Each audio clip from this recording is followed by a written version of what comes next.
Beasiswa ini itu tidak mewajibkan adanya TOEFL, TOEFL IBT, IELTS. Annyeonghaseyo 여러분, kenalin nama aku Lia, mahasiswa Indonesia yang saat ini sedang belajar di Korea Selatan dengan beasiswa GKS atau Global Korean Scholarship. Oke, buat kalian yang belum tahu beasiswa GKS itu apa sih? Jadi, beasiswa GKS ini merupakan salah satu beasiswa paling bergengsi di Korea Selatan yang diberikan oleh pemerintah Korea kepada mahasiswa internasional yang ingin belajar di Korea Selatan tentunya. Dan menurut aku, beasiswa ini benar-benar layak untuk kalian coba karena beasiswa ini tuh nggak cuman memberikan pendidikan secara gratis gitu ya, tetapi juga biaya kehidupan kita selama di Korea Selatan, kemudian akomodasi pulang dan pergi, asuransi kesehatan, bahkan program persiapan bahasa Korea selama 1 tahun. Dan yang menarik lagi, beasiswa ini itu tidak mewajibkan adanya TOEFL, TOEFL IBT, IELTS, dan juga TOPIK atau sertifikasi bahasa Korea. Wow, beneran. Bener banget. Ya, karena di sini aku merupakan salah satu penerima beasiswa GKS yang tidak menyerahkan sertifikat tersebut.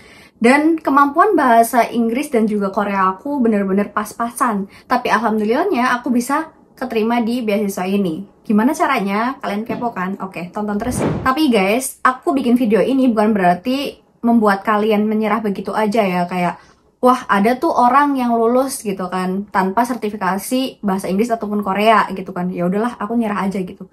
Itu nggak boleh.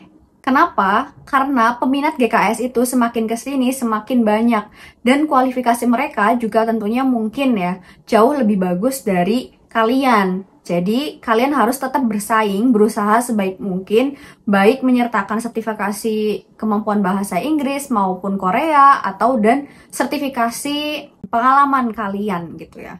Dan mulai tahun 2024 ini, GKS itu akan memberikan nilai tambahan bagi teman-teman yang memiliki sertifikasi bahasa Inggris maupun Korea sesuai dengan skor yang kalian dapat. Lah, jadinya sama aja dong Kak, kita harus menyertakan sertifikasi bahasa Inggris gitu kan, atau Korea gitu. Tenang dulu.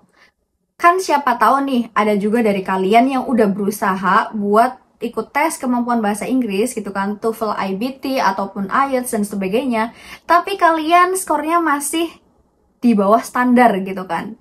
Nah, gimana dong? Aku pengen banget nih kuliah di luar negeri gitu kan. Nah, kalian tonton video ini ya sampai akhir.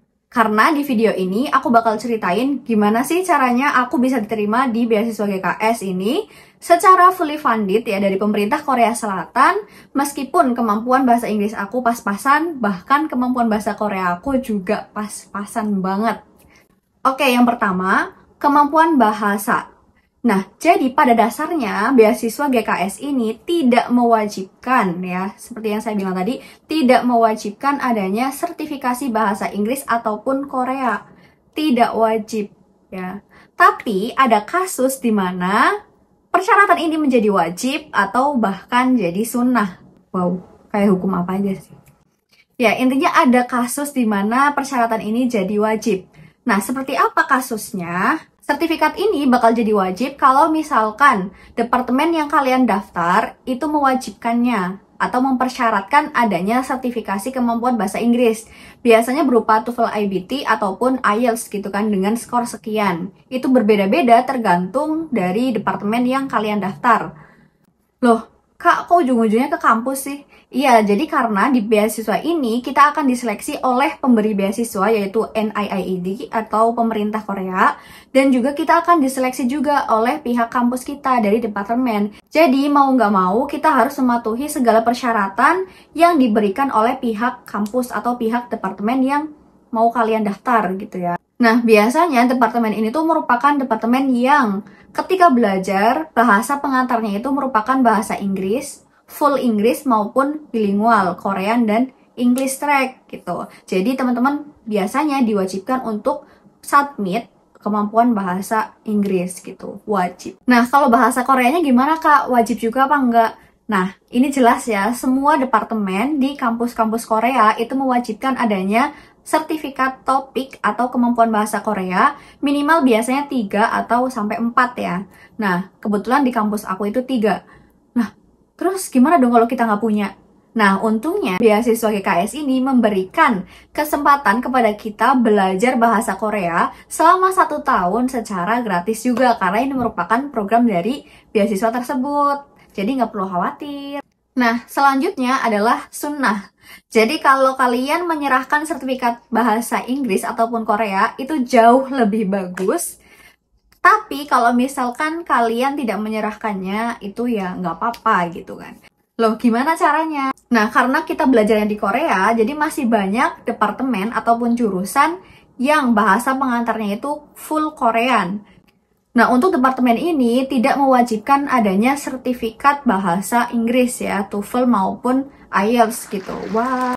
Nah, buat kalian yang ingin mendaftar di jurusan dengan bahasa pengantarnya full Korean, atau buat kalian yang belum memiliki TOEFL ataupun IELTS, nah ini merupakan kabar bagus ya buat kalian. Kalian bisa nyoba nih untuk daftar di jurusan tersebut. Tapi ada hal yang perlu diperhatikan. Nah, saat seleksi baik di pemerintah maupun di universitas, bagi teman-teman yang memiliki sertifikat kemampuan bahasa Inggris ataupun Korea akan diberikan poin tambahan sesuai dengan skor yang kalian miliki. Nah, selain itu juga akan memiliki peluang lebih besar ya, karena akan diprioritaskan. Ya, peluangnya jadinya kecil dong kita yang nggak punya. Betul sih. Tapi, jangan nyerah dulu. Kenapa? Karena kita bisa memperbesar peluang tersebut dengan memperkuat personal statement dan juga study plan yang kita tulis. Nah, untuk video tentang study plan dan juga personal statement, aku bahas di video selanjutnya ya.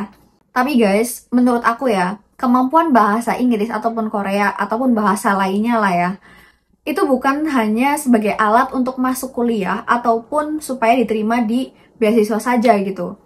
Kenapa? Karena ibaratnya nih, kita udah masuk nih, misalnya udah diterima, kita buka tuh pintu gitu kan, pintu gerbang. Nah, apakah kita akan berdiri di depan pintu itu aja? Kan enggak ya, kita harus masuk, menyusuri, dan sebagainya. Nah, begitupun skill bahasa ini gitu. Jadi bukan sebagai, oh alat nih supaya keterima aja, tapi sebagai bekal untuk survive kehidupan kita di negara tersebut gitu loh, supaya lebih mudah gitu. Karena setelah diterima beasiswa ataupun diterima kuliah, apakah perjuangan kita berhenti sampai di situ aja? Kan enggak ya. Kita akan berusaha lagi, berjuang lagi ke depannya, dan waktu 2-3 tahun itu enggak sebentar gitu. Itu waktu yang lama. Jadi teman-teman, kalau misalkan sekarang masih punya waktu dan juga kesempatan, sebaiknya teman-teman belajar bahasa dulu ya, bahasa Inggris ataupun bahasa negara tujuan teman-teman belajar gitu, supaya bisa survive dengan lebih mudah gitu. Dan aku pribadi sebagai penerima beasiswa yang sebenarnya bahasa Inggrisku pas-pasan atau model basic conversation aja, dan juga bahasa Koreaku apalagi semenjak datang cuman bisa ngeja aksara Hangul. Jujur itu sangat 힘들어. 진짜. Tapi guys, please jangan takut. Jangan mikir kayak, waduh, bisa nggak ya survive di sana atau gimana? Jangan parno dulu. Kenapa? Karena bisa atau enggaknya itu urusan Tuhan. Yang menghendaki, yang menentukan bisa atau enggaknya, itu kita serahkan aja kepada Tuhan. Karena tugas kita sebagai manusia hanya bisa berusaha semaksimal mungkin dan juga berdoa kepada Sang Pemilik ilmu supaya kita diberi kemudahan. Dan aku percaya bahwa ketika kita mendapatkan beasiswa ini, berarti Tuhan itu percaya bahwa kita bisa, kita mampu berjuang, kita mampu survive, dan kita mampu untuk melakukan hal itu gitu. Dan sebagai buktinya, alhamdulillah kemarin saat aku belajar bahasa Korea baru 3 bulan, dan waktu itu aku masih duduk di kelas dasar, alhamdulillah aku dapet topik 2 level 3, dimana itu merupakan topik level intermediate ya, dan juga merupakan syarat masuk kampus dan juga syarat minimal yang dipersyaratkan oleh NIID supaya kita bisa lanjut kuliah nanti. Dan itu menunjukkan bahwa wah ternyata bisa gitu, jadi kalian nggak perlu takut. Dan selain itu, dengan sering berkomunikasi dengan teman-teman internasional lainnya, kemampuan bahasa Inggrisku juga sedikit demi sedikit jadi lebih baik dan juga meningkat gitu guys. Yang penting pede dan juga terus berani untuk mencoba. Seperti tulisannya di sana. You never know if you never try. Jadi coba aja dulu. Kan kita nggak bakal tahu hasilnya kalau kita nggak pernah nyoba. Kalau kalian merasa videoku ini bermanfaat, please like, comment, share, dan juga subscribe channel aku supaya kalian nggak ketinggalan video-video cerita aku yang lainnya. Annyeong!